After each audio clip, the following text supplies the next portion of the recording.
Hi, this is Gregory, and we are back with tip number 10.1 on how to not get a job. So, we recently talked about tip number 10, which was do not badmouth former employers, former organizations, or individuals. And I promised in that particular video that we would come back to this and discuss some of the strategies you might be able to use for your resume and for interviews in order to get past this. So, the first thing I want to tell you is that your number one job in an interview and or on your resume is to anticipate these types of things. And of course, it's obviously to get the interview, to get your resume past the ATS. But as soon as you do, you have to anticipate that these are going to be questions that will be asked of you.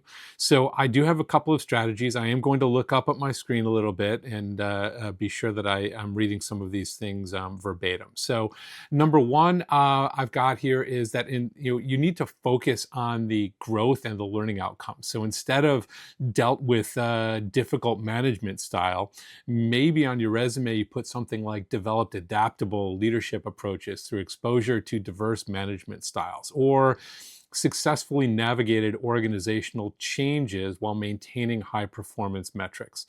So this is pretty much the same thing, but instead of being negative, you're turning it into a positive. I've got a few more for you. So emphasize your problem solving skills. So rather than saying fixed constant workflow issues, you might want to say identified and implemented process improvements that increased efficiency by X%, or led initiatives to streamline departmental workflows, resulting in reduced turnaround times. You can see the difference there. There's a few more here. Highlight measurable achievements. So instead of worked with limited resources, you might say maximized available resources to exceed targets by X%, or successfully managed projects while within a strict budget. Showcase your adaptability. So instead of the company was disorganized, say that you thrived in a dynamic and fast-paced environment requiring strong organizational and prioritization skills. And finally, transform your challenges into leadership moments. Instead of had to handle everything myself, say I took the initiative to lead cross-functional projects, or I independently managed multiple high priority responsibilities while mentoring junior team members. So you can see there's quite a difference between what you instinctively might put there and what you could put there to really highlight those things that an employer or a potential employer is looking for.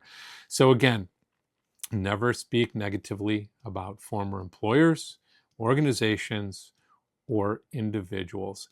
I have observed this over and over and over online.